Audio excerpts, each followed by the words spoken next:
Hi, it's Charlie. Welcome back to Partickhill station. Yes, I've been away for a while. We took a trip down to the US and specifically the West Coast, Los Angeles and some of the beaches south of there. A nice place called San Clemente, where I filmed the surf liner that runs from Los Angeles down to San Diego. And hopefully you've seen the video including the drone footage that I shot. I'll show you the drone later in this video. And then, we went to the museum in Los Angeles where they have a number of old steam trains, and we visited the large model railroad store, the Train Shack. So if you're ever over there, go and see the guys at the Train Shack. It was really a very good shop to go and visit, with a huge selection of a variety of gauges. There wasn't any British stuff. The guy told me, he said, "Oh, I've got 100 here," and he said, "Oh, sorry, I forgot, we sold that yesterday." So that's just the way it is. It's the luck of the draw.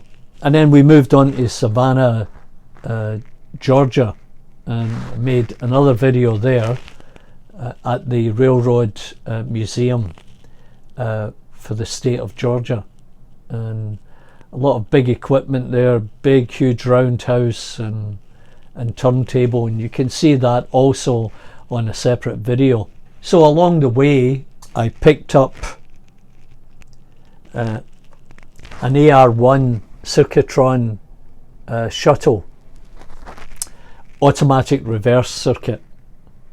Now, it's guaranteed that this one will work. As you know, I made a couple of errors and I bought one off the internet.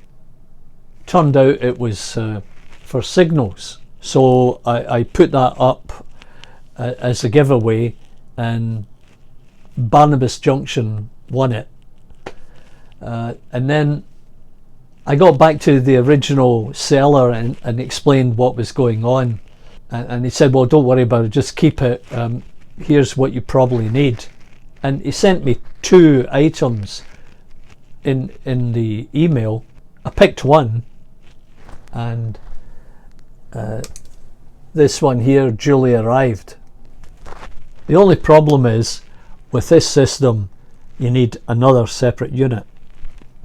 Just my luck, right? So I was out for the first one, then I'm out for the second one, and then this one here, it was actually $53 US, whatever that equates to in sterling, and for me it's 30 cents on the dollar. Okay, so I'll be able to hook that up. I won't need the diodes that I've got on here. That makes it simpler. All being well, it'll be up and running shortly, maybe by the time I get this video finished.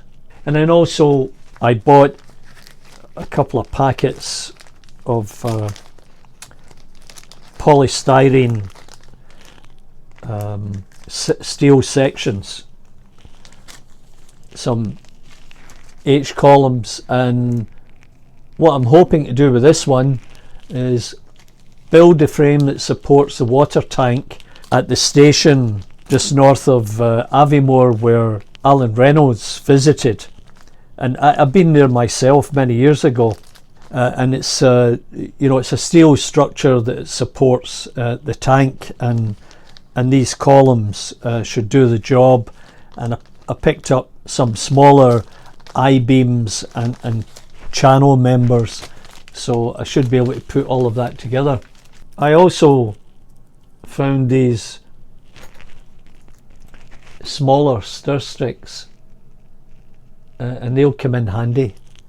And then somewhere else I've got another thing that I found down there, were these straws that you get in restaurants and bars. They're made of cardboard and they're black with a white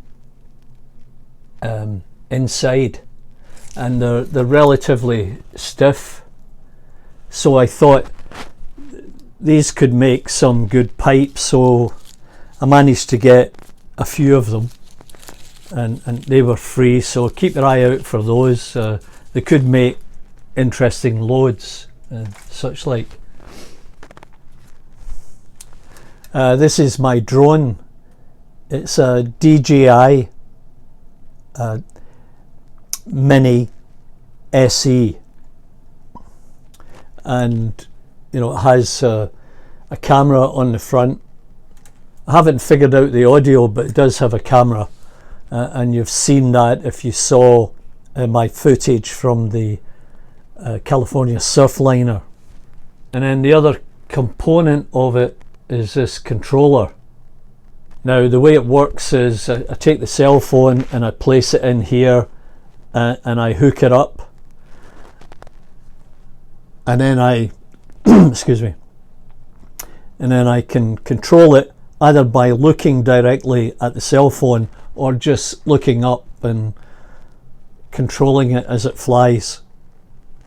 Once you understand it, it's quite simple, but you do have to keep an eye on it, as when I was filming at my daughter's place in LA, they live on this lake, and this was the first time I flew it.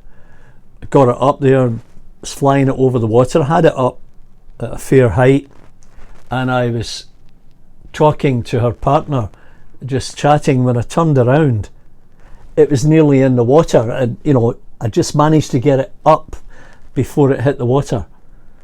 And in the film footage that we got later, you could see the ripples that the props were making on the top of the water. So yeah, you got to be careful. I also got some CA glue, which will come in useful. So now back at the station, I've got a number of things I have to do. I've got a couple of locos I've got to fix. I've got to install the shuttle. Got to work on a few other things and get some trains running, and clean up, because I just left things as they were when I went off on that long vacation, which was really nice and very fortunate I could do that. The bridge is also on my list, as I need to put the supports in and cover them with appropriate brick paper, and also these steel sections that I purchased, I'll use them as tie beams across the top of the bridge, and that will stabilize it and finish it, and then it's good to go. I'm going to give you a demonstration of how to fly the drone, so that should prove interesting. And I'll probably have to do a voiceover in that section, and then we'll move on from there. And another thing I'm going to get into is finishing off that Glasgow tenement. It's been on the list for a long time, and I need to get it done. Anyway, so let's move on to the drone. The drone's just been raised up to the level of the tables, and I'm going to try and pan around here, but the controls aren't that smooth.